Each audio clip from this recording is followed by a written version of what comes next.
Hello, everybody. I'm Volker from Interior Business Association. IBA welcomes everybody for today's panel in IBA-Forum.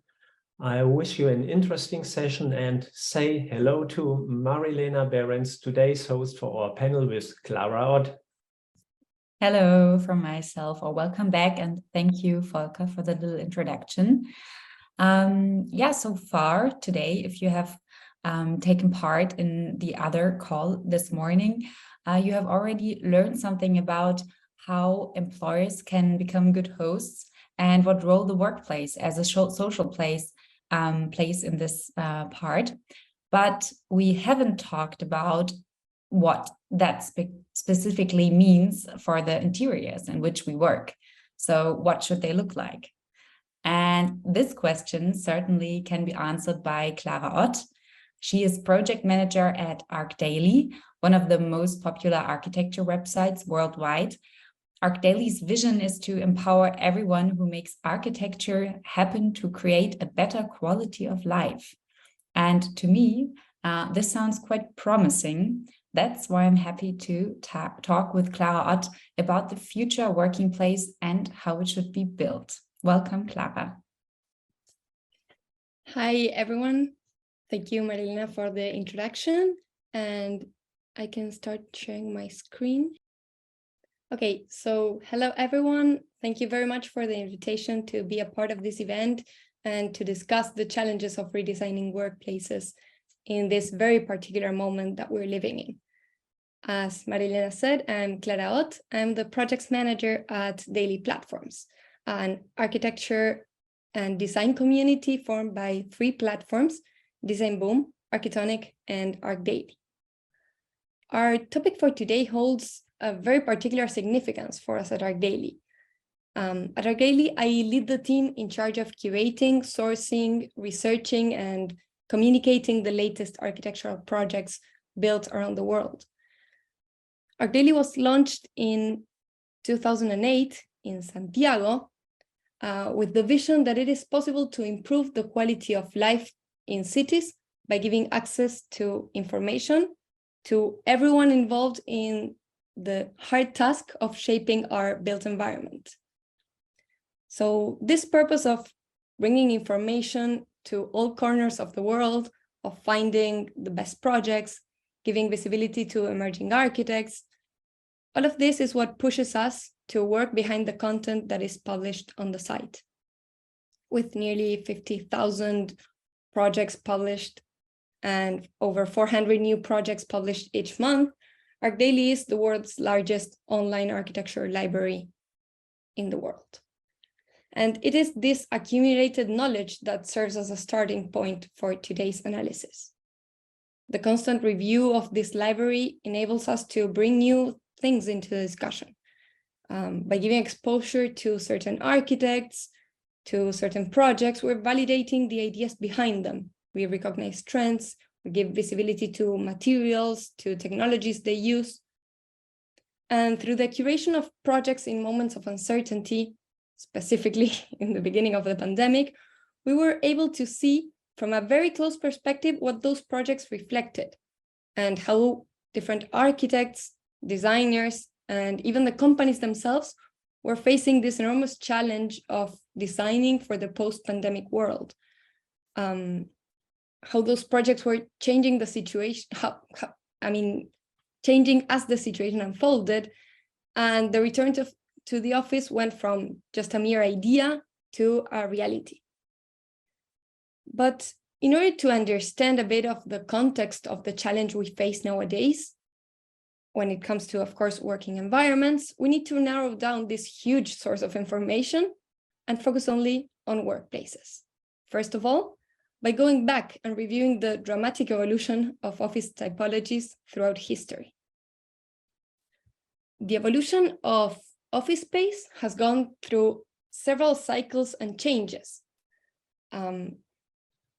We've had demands for different conditions such as spaciousness, privacy, interaction, and they have shifted over time. And therefore, the spaces designed as a result of this have been quite different, with each of them reflecting a particular attitude towards the needs of its era. starting with factory-like office plans of the early 20th century, where the workplace was very much like a production line, long rows of desks and workers taking their place in a white-collar assembly line, focused exclusively on the maximum production of the employees. We then went to the cubicle post-war corporate world with partitions and assigned desks, and onto the early to late 2000s that brought a new workspace that merged work and play. This office trend of playground-like spaces intended to make work look more like playing. We saw everything from slides to ping pong tables, nap rooms, and even cinemas, fostering this sense of, okay, I don't need to leave the office, I don't need to go home, I have everything I need here. But suddenly, a global pandemic hit. And this pandemic forced our homes to become our workplace.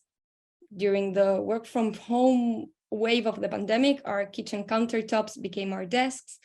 And for the first time, this line between professional environment and personal life and space started to get a little bit blurry.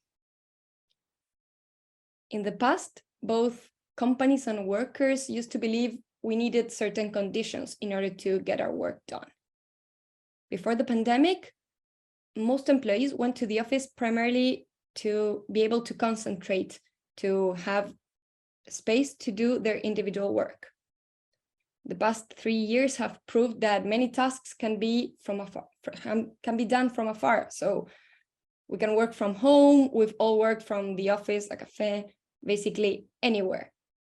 As a result, the office is facing more uncertainty than ever before, with hybrid work, changing work cultures, this great resignation trend in business, and many other factors to consider. So naturally, going back to the office means a challenge in terms of workplace. If our idea of work has shifted, how can we expect to return to the same space without rethinking it? So we can assume that the office is here to remain, but possibly in a different format that attends to our new needs. So how does that format look like? And here's where I want to go back and go to the projects that we were able to see. Through those first projects that ventured into post-pandemic office spaces, we saw that success lies in understanding that the preconceived ideas that we have from office spaces should be put aside, allowing us to disrupt workplace norms and this one-size-fits-all approach that we had for so long. Those first projects showed us that we had a lot to learn from other industries, such as, for example, hospitality, that are more human-centered. And in this, the focus should be in prioritizing the user needs. In this case, it's the workers' needs and the experience that they have when they go to this space. So how do we make this place fulfill their needs? How do we create a space that shows we know, listen, and empower the people that are going to work there? And most importantly, how do we create a space that provides a positive and memorable working experience overall?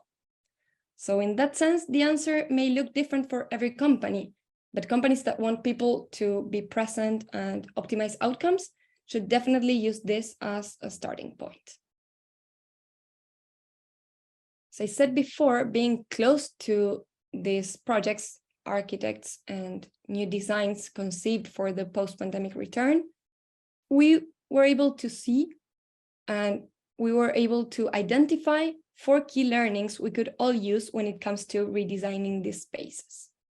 First of all, fostering collaboration means creating a work environment that is specifically designed to serve as a background for human interaction and support this kind of interactions that cannot happen if we're working remotely.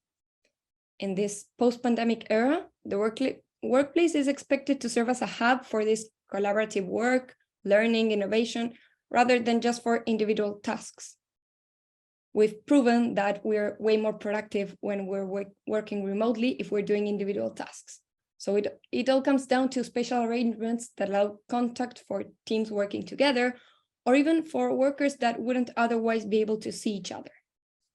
In the case of Shopify offices by MVRDV, built last year in Berlin, Shopify had planned to renovate this office building in Berlin in the early 2020. So the planned works were already underway when the pandemic hit, and it forced everyone to either stay home and work remotely, or at least not come to this space. So this made the company reevaluate its office building needs and shift the direction they had been working on. It's at this point where Shopify brought MVRDV on board. They wanted to think on a design that acknowledges that focused individual work is best done remotely, and therefore wanted to maximize the building's potential as a base for working collaboratively with others. It's a space that provides areas for brainstorming new ideas and engage in the company's culture. In order to achieve this, they created this concept of experience rooms, which is basically more casual work environments to enable company gatherings in a very flexible setting, as you can see. They planned several seating arrangements within the same site that allow for different interactions to happen simultaneously. And they also created these primary meeting rooms that they called on-site rooms. And each of these on-site rooms holds a color lounge, which is a space separated by a curtain that provides a more comfortable environment for free-flowing discussions. So we can see how this project very gracefully combines all of these different needs for this interaction.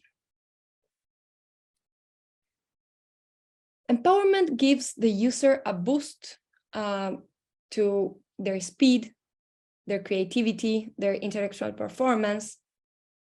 A design that involves empowerment at an early stage and involves employees at an early stage fosters a sense of belonging, identifies their needs and expectations, and can positively influence both the use and the quality of the space.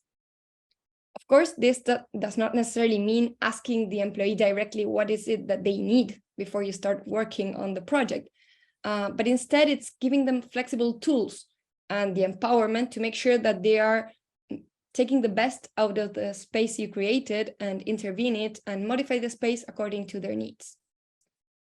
Workplaces are planned as evolving organisms which can respond not only to the workers' desire, but also to ever-changing organizational needs of companies and, of course, technological changes that will happen. So for the OnLabs global headquarters, which was done by Specific Generic and Spielmann Axel Architekten in Zurich last year, this empowerment is seen in the ability to modify the different elements and environments and their functions. They wanted a workspace that reflected the company's spirit, always in flux and constantly changing. So the space is essentially an open space with flexible work settings that can be structured differently to suit these changing needs. Essentially, a dynamic space. They created this workspace broken down into what they call neighborhoods. Neighborhoods extend across 3 floors, and while each employee is associated to a certain neighborhood, they're able to choose where in that neighborhood they want to work every day. So they have 3 different zones in that neighborhood: focused, social, or collaborative, and they have the flexibility and the empowerment to pick whatever suits them best for them every day. Within each neighborhood, there are spaces that encourage a flexible approach to working. So you can see sliding doors to find the configuration that best suits their needs. We have spatial flexibility, and in this case, curtains that allow a more open or secluded space, and they're encouraged to move them, put them up and down. Here we can see how furniture and sliding doors can be used to either integrate or separate rooms and different areas. And they even created this vibrant blue library with books that celebrate and encourage the different interests of every employee. Everyone is encouraged to foster their personal interests here.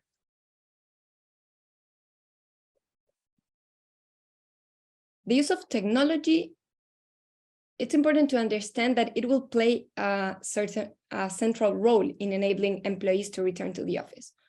Of course, we have the obvious reasons. It will allow us to come back to work and work safely. But it's not only that, it's how artificial intelligence, automation, and sustainability can be achieved through the use of technology, and how our workspaces should be smart enough and healthy, responding to the requirements of the employees. In this project by by Excel Architects, which is Random Studio's office, built in Amsterdam last year, we can see how technology is used to give employees a sense of autonomy and ownership over their built environment, allowing less focus on comfort levels and more focus on the tasks that they have to do. So, for example, they included an interconnected technical infrastructure, which they call the tech theater, that allows them to control things such as light, temperature, sound system, artworks, and any other elements they include in this space. Instead of trying to find a system that replicates the ideal conditions to work or try to identify what those conditions are, they were able to come up with a dynamic system that responds to the needs of the inhabitants and the ever-changing climate outside, and so that changes very dynamically every day. Also, the company commissioned a series of interactive installations by introducing digital elements into the workspace. We can see how workers can interact with these artworks, and they have different installations that let them enjoy the spaces. Also, there's a light installation that reflects the behavior of the sky, changing with the movement of the sun and the weather. And they also focused on sustainable innovation. They used walls made of sound-absorbing recycled newspaper, and they made the entire building gas-free, heating it using heat pumps that run on electricity provided by a sustainable supplier. So we can see how they best use technology in order to improve the space they are creating for the workers. Last one is biophilic design. So we know that by incorporating biophilic concepts in work environments that are based on the use of natural elements, we can develop positive emotional experience with a direct impact on interpersonal relationships and also work production. Every human being is connected with nature. If the person works all the time in front of a screen, it's recommended that they regularly direct their eyes to a green area. So by incorporating plants and natural materials, this contributes to the environment and also generates a positive change in the perception of the workspace. And this is the case for our own offices. This is DAAily Chile headquarters by Site Oficinas, built in Santiago in 2020. This work was started to be built during the pandemic, and the office renovation was done with the idea of connecting every working space to the exterior by taking advantage of the favorable climate of Santiago and also of the natural surroundings. The local vegetation is highlighted and becomes a dominant part of the day-to-day life of everyone who comes to work at this office.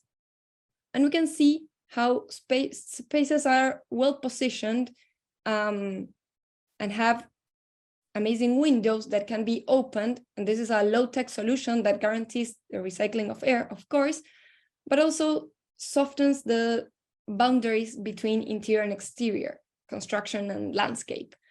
And this allows significant environmental improvements. You can see here how the relationship between interior and exterior is almost non-existent, and how exterior spaces are created in order to boost this sense of being in the middle of the nature.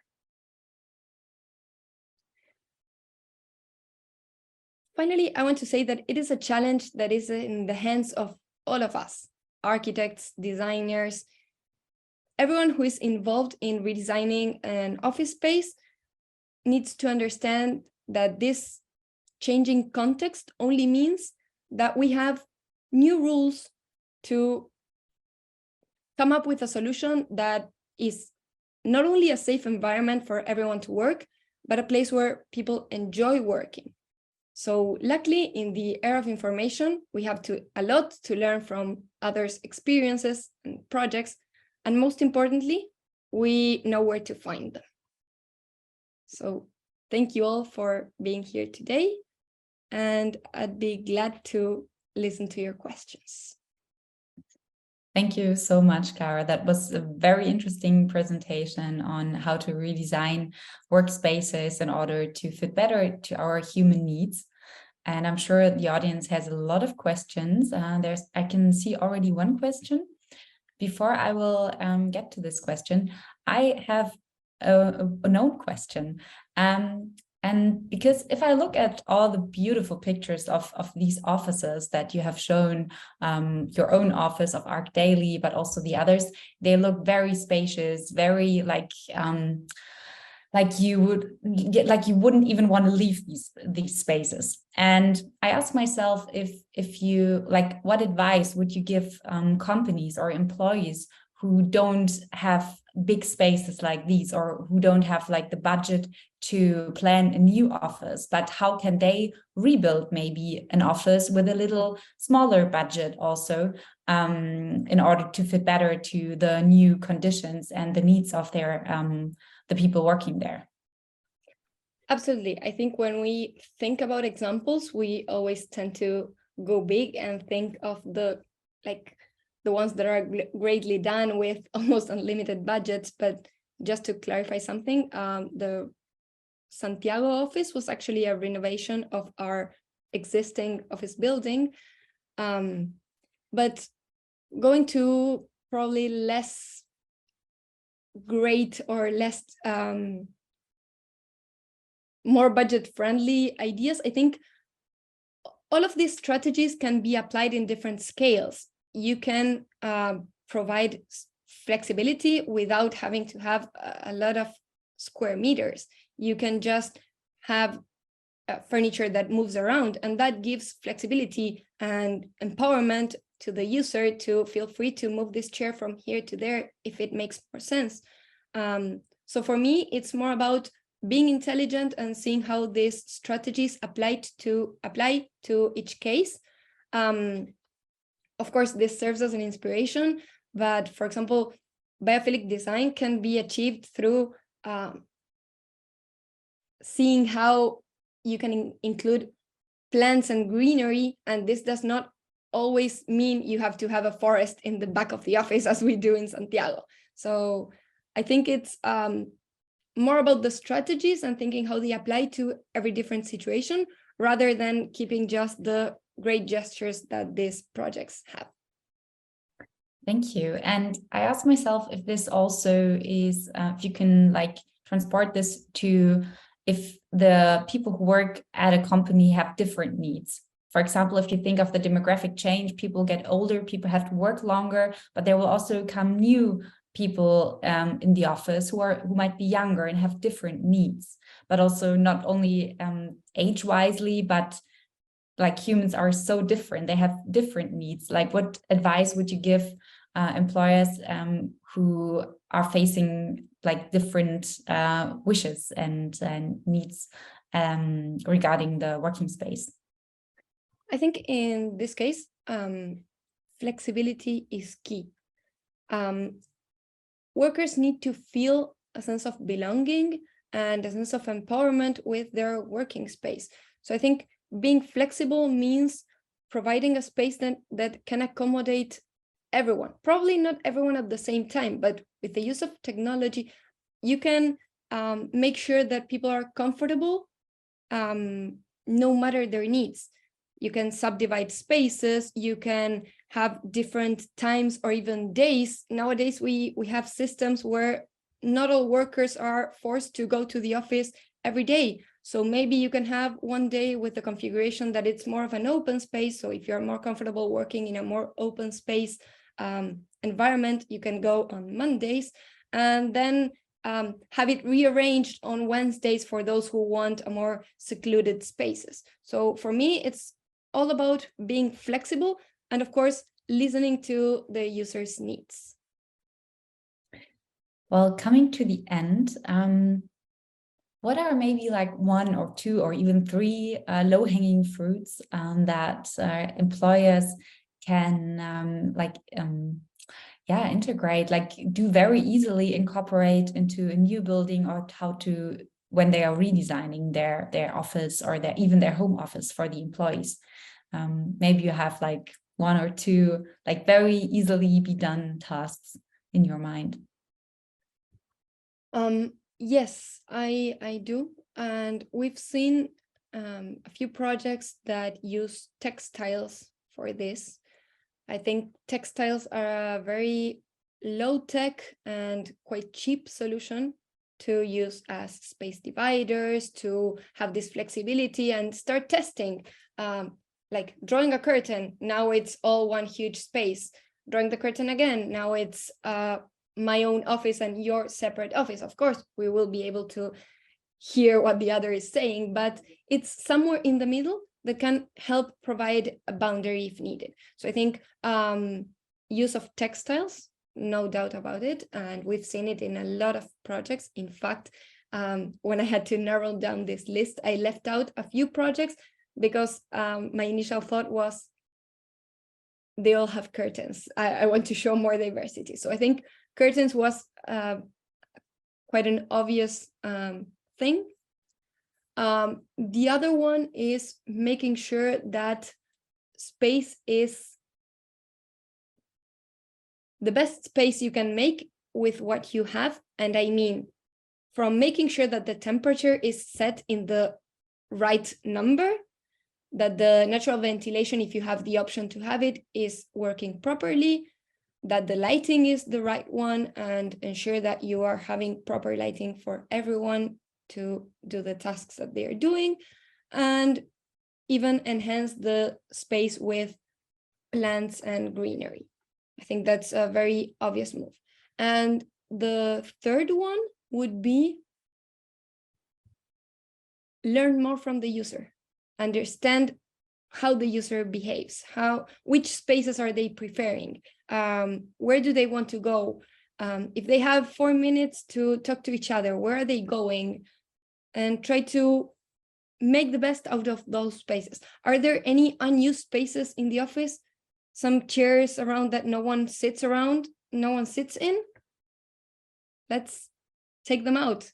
No one wants to sit in chairs and they're sitting in sofas. Change these 5 chairs to sofas. And it could be the inverse situation. It's just, I think it's being more aware of how the users are actually using the space.